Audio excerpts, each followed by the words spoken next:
Bertemu kembali bersama dengan saya Pendeta Prapto, dan hari ini kita membahas sesuatu hal yang baru lagi untuk hal yang lebih baik dalam kehidupan kita. Hari ini saya akan belajar mengenai masalah tersinggung terhadap firman Tuhan atau tersinggung tentang hal-hal yang berkaitan dengan firman Tuhan. Nah, terkait dengan hal itu sebenarnya kita harus mengingat kembali apakah saya sudah dewasa dalam Tuhan atau belum, ya. Ini terkait dengan bagaimana kita mensikapi segala sesuatu yang terjadi dalam kehidupan kita. Ada seorang pada waktu itu ya di salah satu gereja, itu adalah orang yang rajin sekali memberikan persepuluhan. Ada memang di dalam satu gereja tertentu ya, kalau jemaatnya memberikan satu persepuluhan itu rutin didoakan. Amplop demi amplop, nama satu nama gitu, disebut dan didoakan mereka yang memberikan persepuluhan. Ternyata ada satu kelewat dan merasa persepuluhan dia adalah persepuluhan yang besar juga karena kelewat, dan pendetanya tidak minta maaf karena pendetanya memang nggak sadar kalau ternyata melewatkan satu nama tersebut. Akhirnya apa? Akhirnya jemaat tersebut dengan keluarganya terbang ke gereja lain, pindah ke gereja lain. Karena apa? Nama saya tidak disebut dalam doa tersebut. Ini yang disebut dengan jemaat yang tidak dewasa dalam Tuhan. Walaupun sudah berpuluh-puluh tahun mungkin mengikut Tuhan Yesus, tapi masih bayi rohani. Sangat miris untuk orang-orang yang seperti ini. Tapi hari ini saya menyampaikan kepada kita semuanya untuk terus belajar menjadi dewasa rohani. Tentunya kita belajar dari orang ini tadi ya. Ketika dia tidak disebut dalam doanya, dia pindah, ngambek dan sebagainya, cari gereja baru. Walaupun akhirnya dia kembali lagi ke gereja tersebut. Karena apa? Ternyata di gereja sana lebih parah. Gereja sana kalau perpuluhan tidak pernah disebutkan nama-nama orang yang memberikan perpuluhan. Walaupun mungkin itu yang terbaik ya, karena memberi itu kan adalah sesuatu yang rahasia bagi Tuhan ya. Tapi puji Tuhan kalau pada saat ini kita boleh belajar tentang ini, berkaitan dengan kedewasaan rohani kita itu sejauh mana ya. Firman Tuhan hari ini saya ambil dari Amsal yang ke-30 ayatnya yang ke-5. Amsal yang ke-30 ayat yang ke-5, firman Tuhan berkata demikian. Semua firman Allah adalah murni. Ia adalah perisai bagi orang-orang yang berlindung padanya. Sekali lagi, semua firman Allah adalah murni. Ia adalah perisai bagi orang-orang yang berlindung padanya. Nah, jemaat Tuhan semua, ini firman juga buat saya loh ya. Bukan buat yang melihat atau yang mendengar, buat Pendeta Prapto Raharjo juga. Ini hal yang sangat luar biasa menurut saya, karena ini ayat ini tadi mengukur kedewasaan kita tuh sejauh mana. Karena apa? Karena berkaitan dengan firman Allah yang adalah murni.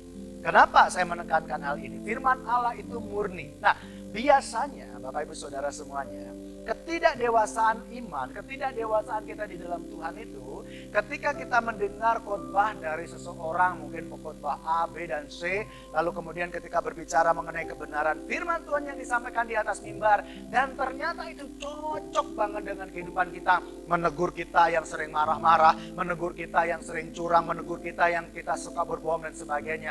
Lalu kita berpikir, wah ini pendeta pasti nyinggung saya. Nah, ini yang disebut tidak dewasa rohani, tidak dewasa dalam Tuhan. Kristen boleh lama, tapi ternyata masih bayi rohani. Karena kalau dewasa rohani dia akan sadar bahwa tertulis dalam Alkitab firman Allah adalah murni. Disampaikan di atas mimbar tetap murni, isinya adalah menegur ya. Kita lihat di dalam 1 Timotius 3, coba. 1 Timotius 3 ayat 16 itu firman Tuhan berkata demikian. Ini bagus sekali ya. Maaf saya salah. 2 Timotius 3 ayat 16. Segala tulisan yang diilhamkan Allah memang bermanfaat untuk mengajar, untuk menyatakan kesalahan, untuk memperbaiki kelakuan, dan untuk mendidik orang dalam kebenaran. Segala tulisan yang diilhamkan Allah, artinya semua yang tertulis dalam Alkitab ini adalah bermanfaat untuk mengajar. juga bermanfaat untuk menyatakan kesalahan yang seperti tadi saya katakan. Kalau ada pendeta berkhotbah di atas mimbar, lalu kemudian yang diucapkan itu adalah sesuatu yang benar, terlepas dia itu dekat dengan kita atau tidak, setiap hari ketemu kita atau tidak. Tapi ketika dia berbicara mengenai firman Tuhan, itu artinya firman itu murni untuk memurnikan kita.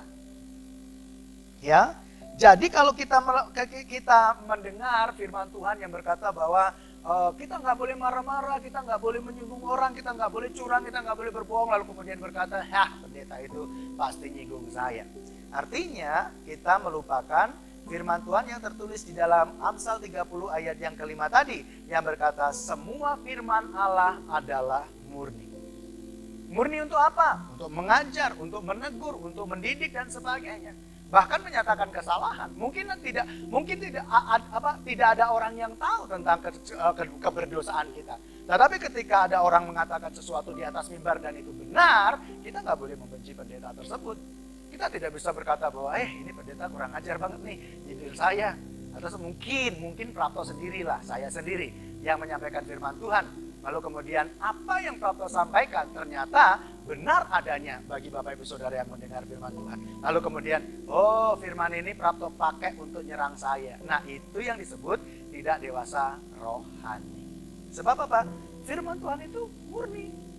Murni untuk mendidik kita menjadi dewasa di dalam Tuhan. Nah, jadi Bapak Ibu Saudara, firman Tuhan yang saya sampaikan untuk kita pada hari ini adalah tentang berkaitan dengan kedewasaan rohani. Temanya adalah firman Tuhan adalah murni. Firman Allah adalah murni. Kalau firman Allah murni, siapapun yang menyampaikan itu di atas mimbar, jangan menjadi tersinggung. Atau kemudian, dia pasti nyindir saya. Dia pasti ngomelin saya. Dia pasti gak suka dengan saya dan sebagainya. Kalau kita memang menjadi anak Tuhan, justru ketika itu disampaikan, dan kalaupun itu benar, harusnya kita memuji Tuhan. Karena apa? Di atas mimbar ada yang menegur kita berdasarkan kebenaran firman Tuhan. Jadi, mari kita belajar dan kita berserah diri kepada Tuhan untuk selalu hidup kita diperbaharui oleh Tuhan. Jadilah orang-orang yang dewasa di dalam Tuhan, jangan mudah tersinggung, dan minta penyertaan Roh Kudus untuk kita menjadi dewasa di dalam Tuhan. Mari kita berdoa. Bapa, bimbing kami untuk kami bisa menjadi pribadi yang berkenan di hadapan-Mu, pribadi yang mau dikoreksi oleh Tuhan. Siapapun yang berbicara atas nama-Mu Tuhan, kalaupun itu benar, ajar kami untuk berlapang dada menerima kebenaran itu, dan bimbing kami untuk kami hidup seturut dengan kehendak. Terima kasih Bapa, serahkan hidup kami, aktivitas kami semua dalam tangan kuasa-Mu, Kau yang campur tangan dan memberkati kami dalam nama Yesus. Haleluya. Amin.